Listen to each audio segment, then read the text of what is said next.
y'all, it's me Alex, and today I am back at it with an update on my problematic project pan. Again, this is a collab with my friend Susan of Ready Jett Glow. Of course, I'm gonna have her video linked in the description box below. If you don't know what this problematic project pan is, it's basically a project pan where we're trying to use up products of brands that we used to support but don't now for one reason or another. I have an entire video on why I'm not supporting the brands that I am including in this video in the introduction, which I will also link. I have a bunch of products, largely Kat Von D. It's kind of late at night when I'm filming this because that's apparently what my filming schedule has kind of morphed into, me doing things past like 9 or 10 o'clock at night. It's 11:15 right now, so this is great. So yeah, since I have a lot to do, I am just going to get into it. I think I'm going to start off with my Tarte products. Now, that one blush that I pointed out, I had the full-size blush in Dazzled. I did decide to throw that away because it's basically all glitter at this point, and even if I wanted to use it up, it would be very like glittery and gross and unusable. So yeah, that is not a thing anymore, and I have a sad update on the Party Blush, which is actually my favorite blush that I've ever owned. So here it is. Right here, and it fell off of my bed as I was doing my makeup, and it cracked and like fell on the floor face down, and I tried, because I know you can do the trick with the alcohol, and I tried to salvage it to put it back in here, but it just really would not come up all at once. So this is the fate of my favorite blush in the entire world. So this is prompting me, I'm probably gonna go to Ulta tomorrow, and I might even pick up another blush, one of the blushes that I'm trying to dupe with this. I am keeping the packaging until I do dupe it, because one thing that I did appreciate about Tarte blushes is the fact that they do a very good job of matching the containers to like the color of the blush. So that's something that I'm gonna be taking with me when I go to Ulta tomorrow. And update on the liquid lipstick. I am pretty certain that this is finished, in that when I go and put it on right now, it comes off as like a very, very sheer type thing, whereas it used to be very creamy. So it's one of those things where, like, even though you can't necessarily see it, I can feel it in that it's very light, and I'm like scraping things to get even like an opaque color out of it. So I think I'm basically done with this, so that's really good. I'm gonna go into the other non-Kat Von D thing that I have, and that is the Morphe and Kathleen Lights palette. I haven't made too much progress. What I've been doing with my palettes is I've been alternating this one and the Shade and Light Eye palette like on a weekly basis. I'll use this one week and then I'll use the other one for another week. So I haven't made too much progress. I've made a little bit more of a hole in this one and a little bit more of a hole in this one. When I've been using it, I've been largely either using like this one plus like these two, or I've been using the berry tones, which, since basically when I did use this more often, the tones that I use the most were like these three and that one. You can probably not tell that there's much of a dip in this, but at the very least I'm really glad that I'm using this, because I have gotten a lot of really pretty eye looks out of it, so that's nice. And now to Kat Von D products. So let's see, I'm gonna start with the eyeshadow palettes. So two palettes that I really haven't made any progress on are the Satan Sinner and Pastel Goth. These are not my focuses because these are relatively newer in my collection, and they're also not as versatile as the other palettes that I'm focusing on, and since I do work like a normal person job, I can't exactly go in with like this on my eyes every day. It just doesn't, you know, necessarily work. Same with this one. So these really haven't been my focus, but I have been incorporating like a shade from this and a shade from this into my eye looks, if that makes sense. I just haven't been intense about it. The Alchemist palette, I have made some serious dip in the shade Opal. This is what I have on my inner corners and also on my cheekbones right now, and I don't know if you can really tell because it's like such a light shade and the light is so bright, but I've made like a serious dip in this pan. So I definitely see myself really just like using this for basically the entire summer and like at least hitting some serious pan on this. And it's been really nice too because I've been using it with my Milani blush in Rose d'Oro, and I love that combination because that blush really brings out the pink duochrome in this, so that's really nice. If you have that palette and that blush, 10 out of 10 would recommend you give that a shot. And move on into the Shade and Light eye palette.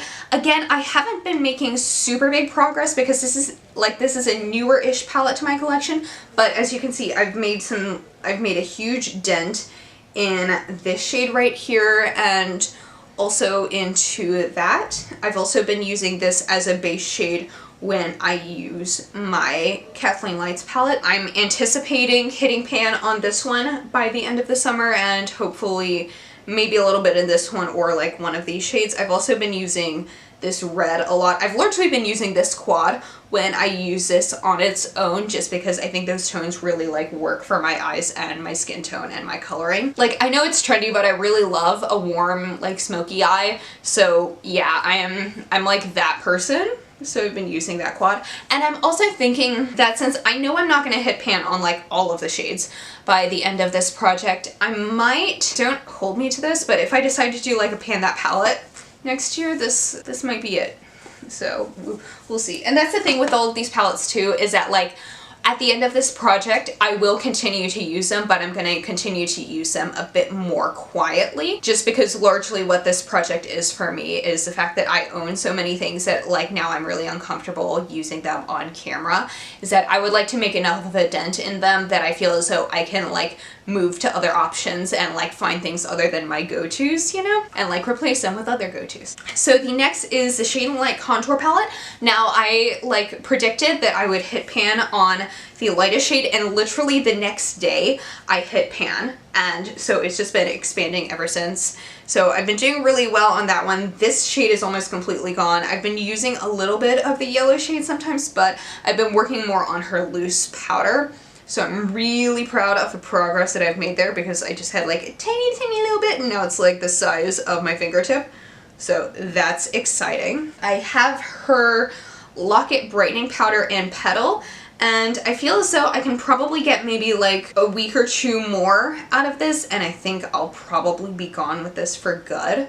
So that's really nice. By the way, if you have any like setting powder recommendations that are like similar to this, I have the Ben Nye setting powder, which I do really like, but you know what, I prefer this format more, so maybe I'll just keep the, I'm rambling, but like I'm thinking I might just keep the packaging around and put my Ben Nye setting powder in that, because that one comes like you have to shake it out and it's weird. I'm doing quite well on this. Foundation I have not used. I don't have time in my life for foundation right now, but I feel like I have a few pumps left and it'll be done, but I don't care because I don't really wear foundation anymore. Sorry to be boring and disappointing. Same with the shadow in Iggy. I have not really worn that at all either, so no progress to update other than like it's still here. I've used the Lolita blush slash like single eyeshadow a little bit more. You can kind of see where the coloring has kind of changed a little bit, but this was a product that was so new in my collection that it's probably not going to happen, but I do really like this. I just have to use like, especially because I'm pretty pale, so like in order for me to use this as a blush, I do need to use a very light hand with it, so this isn't exactly conducive to me like really digging in there and panning it, so that's not exactly gonna work. I also have her ink liner in Trooper, which is what I have on my eyes right now. I can feel this is kind of like getting towards the end of it. I can probably get maybe like 2 or 3 uses out of this at max, but I can feel that it's kind of like drying up and on its last legs, so this should be gone very soon. And now I'm gonna get into her liquid lipsticks. I have some serious updates on this. So as we all know, Lolita is basically gone for me. The only reason I'm keeping it around is to see what I can dig out of it to like swatch and compare against some other lipsticks that I have. Lolita 2, I've been wearing this basically non-stop. This is what I have on my lips right now, and I can feel that this is also coming to an end. This isn't nearly as like ended as the original Lolita, but I can feel that this is definitely gonna get finished by the end of this project, which makes me really excited because I do wear this basically every day when I don't know what to wear on my lips, so that's good. Also, Witches, the black lipstick, that is completely done. I've felt this one on its last legs for like months and months and months, and I've just never quite done it, but now when I put it on, it just kind of gets like a little bit more streaky, you know, and it takes like a lot more effort to use this than it usually does, so pretty certain that this one is basically gone. So there we go. Project Chimps is still really like pretty heavy and full, which I expect because this was a newer addition to my collection. It's getting there, and I'm wearing this a lot. This and Nosferatu. Nosferatu has a little, I feel, is a bit lighter. Not in like color, but in just kind of like weight of how much product is left in there. And also just like these two lipsticks have really gotten me back into wearing more red lipstick. I kind of fell out of that just because I kind of got sucked into the whole of like green and blue and purple and weird colored lipstick, which I do love, but I forgot how good red lipstick looks on me. Not to sound like vain or anything, but like I'm cute and red lipstick looks cute on me. So these have really kind of like brought that little bit of joy back into my life, like pairing that with an eye look like this on a daily basis. There we go, I look good. These may or may not get finished by the end of it, but I feel like I've been making a serious dent in these. And then lastly, okay, I have two left, and this one is in Suspiria. I think I've worn this once since I've started this project pan, which is something that I think I kind of said at the outset, is that, you know, this is not a color like Lolita or Lolita 2 that it'll be like super easy for me to like put on and wear to work on like a daily basis. So yeah, I'm not gonna go through this one as much. Same with Dreamer, which is like this gorgeous shade that I do really like. It's just not exactly a work-friendly shade. I do kind of have an idea for like a cute little avant-garde look where I use these as like an eyeliner type situation or like eyeshadow base. I don't know. Either way, it's like, I just need to make that idea come to fruition because it'll look super cute and it'll also help me get rid of a lot of the product in these, which is kind of a goal for me right now. But these are also shades that I wouldn't mind like if I had to continue with them after this project, just because, you know, it's not like an everyday go-to shade or anything like that. So yeah. Okay, so that is it for the product updates. I will say that I am actually really excited about this project pan because normally I usually get really discouraged by project pans really fast. But for me, most of these products were things that had really made it into my collection as like holy grails. And so this has been a really good reminder for me to use them. And also it's really boosted my self-esteem too, because I've been like really kind of like depressed and not myself for a while.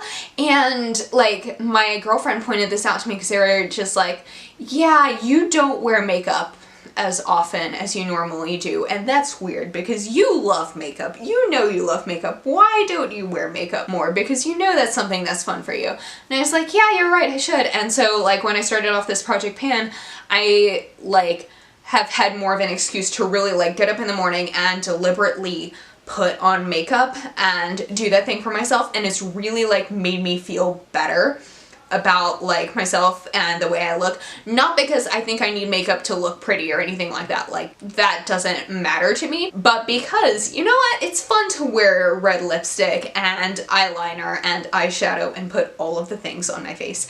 So that's something that was kind of an unexpected side effect of this project pan. So yeah, I'm actually excited about a project pan for once. This is going really well, even though I like know that I haven't made as much progress as a lot of people probably would have at this point, but like I'm happy with it in my heart, if that makes any sense. So that is it for this video. Please be sure to check out Susan's video. I'm really excited to see what progress she makes. And yeah, so that's it. Thank you so much for watching. Please be sure to give this video a thumbs up if you liked it and subscribe down below if you want to see more videos from me. I'll see you on my next one. Hope you'll have a wonderful day. Bye.